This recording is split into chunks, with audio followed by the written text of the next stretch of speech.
Escribas, fariseos, saduceos. Yo creo que esto es bastante interesante porque el judaísmo no era monolítico, como estaba diciendo antes Iñaki. El judaísmo estaba dividido en lo que se llama convencionalmente sectas o podríamos llamar escuelas de pensamiento. Los saduceos eran fundamentalmente una casta de origen sacerdotal que tenía casi monopolizado el servicio del templo, pero desde luego siempre el cargo de sumo sacerdote caía en alguien. El Talmud habla muy mal de ellos, habla por ejemplo de los criados que iban con bastones y atizaban a aquellos que no se sometían a los saduceos, y de todo el Antiguo Testamento solo creían en la Torá, en los 5 primeros libros de Moisés. Negaban la resurrección, negaban la existencia de los ángeles, negaban la existencia de una vida ultratumba y se concentraban en ese cumplimiento y en una Torá además de cumplimiento bastante estricto y bastante áspero.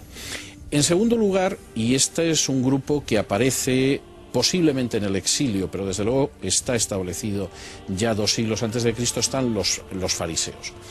Los fariseos originalmente eran los perushim, los apartados, es decir, gente que decide que ciertas normas de santidad que la Torá establece para los sacerdotes se van a hacer extensivas a todos los judíos, como una forma de limpieza, de pureza espiritual que abra el camino a que Dios envíe a su Mesías. Y en ese sentido, los fariseos tienen un impulso democratizador porque rompen en buena medida con esa aristocracia sacerdotal, pero también tienen un impulso de separación que hace que miren por encima del hombro al resto de los judíos.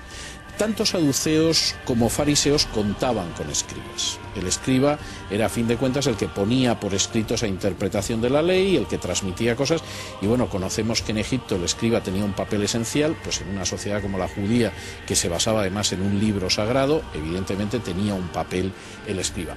Los fariseos, pero la ideología del escriba era según el grupo al que pertenecía. Vale. Y en ese sentido, bueno, pues los fariseos sí creían en la resurrección, creían en la llegada del Mesías, creían en que había otra vida, en un juicio final y en un destino eterno de castigo o de premio para aquellas personas que lo pasaran, para todos los seres humanos. Es decir, eran totalmente distinto a lo que podían pensar los saduceos. Había otro pequeño grupo que eran los esenios, que vivían en Qumran, que eran muy parecidos ideológicamente a los fariseos, pero que consideraban que los fariseos, por decirlo de alguna forma, eran demasiado blandos y se habían retirado a orillas del Mar Muerto a ser lo que pensaban que había que ser en términos de seguimiento estricto.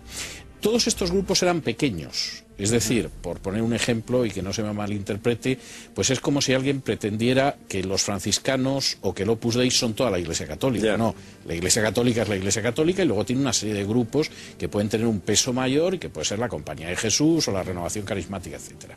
Dentro del pueblo de Israel la mayoría no eran saduceos, no eran fariseos y mucho menos esenios. La mayoría era gente que creía en la Torá, que en mayor o menor medida cumplía la ley de Moisés, que bajaba a las fiestas judías y que esperaba el Mesías. Y esta gente era contemplada por parte de los fariseos como los Am Haaretz, es decir, los hijos de la tierra en un sentido despectivo. Jesús va a hacer un llamamiento especial a los hijos de la tierra, por decirlo en un sentido despectivo, y va a insistir en el hecho de que esa autojustificación propia de los fariseos y de los saduceos no solo no es buena espiritualmente, sino que es muy contraproducente en términos espirituales. Pero se refiere sobre todo a los fariseos, ¿no? Sí, la mayoría de las hay una veces. cosa que es importante entender, y es que efectivamente son grupos muy minoritarios. Se calcula que, por ejemplo, los fariseos podían ser unos 6.000 nada más. Para los fariseos era muy importante, dado que los saduceos eran realmente los que detentaban el poder político, era muy importante el apoyo de la gente. Y eso hace entender bien la alarma que ellos sintieron al ver que las multitudes empezaban a seguir a Jesús. Porque, insisto, ellos necesitaban el apoyo de la gente generalmente se apoyaba en la opinión de los fariseos más que en la de los saduceos, y digamos era su contrapeso para, digamos, equilibrar la situación con el poder saduceo. Cuando ellos ven que la gente empieza a seguir a Jesús, esto causa gran tensión, gran alarma. Pero efectivamente se trata de grupos siempre pequeños. Y no tienen un poder adquisitivo determinado, eso no les caracteriza, ¿no? Bueno, en el caso de los saduceos, pero no tanto por no ser saduceos.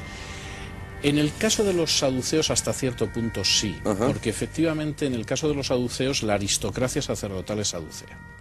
Y eso hace que, por ejemplo, tengan un negocio extraordinario con el Templo de Jerusalén. El Templo de Jerusalén tenía una serie de sacrificios, la gente llevaba sus sacrificios, sus se concedían animales, créditos y todo exactamente, ahí, ¿no? Era y se la bolsa, encontraban casi. con el hecho de que cuando llevaban el animal, pues efectivamente los saduceos, los sacerdotes, podían rechazar el animal alegando que no era idóneo para el sacrificio. Imponer otro. Pero se podía comprar alguno de los que ellos vendían en el templo y efectivamente ese con seguridad era idóneo. Con lo cual el negocio era extraordinario, incluso tenían un sistema de cambio con una generosa comisión que permitía que las monedas del donativo del templo, que no podían llevar imágenes en contra de la Torá de Moisés, pues fueran monedas en las que uno cambiaba esa imagen, que podía ser la imagen, por ejemplo, del emperador romano, por una moneda en la que no aparecía una imagen y por lo tanto era lícita. Claro, este emporio además tenía consecuencias espirituales tremendas, como era el hecho de que el patio del templo, que estaba dedicado exclusivamente a los goim, a los que no eran judíos, ya se había convertido en una especie de supermercado. Claro.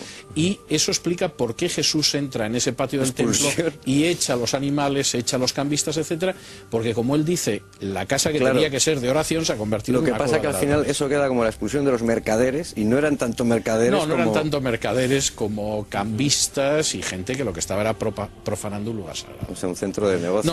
No es un alegato anticapitalista de Jesús. Claro. No, a eso voy, porque hay muchas interpretaciones sobre ese episodio.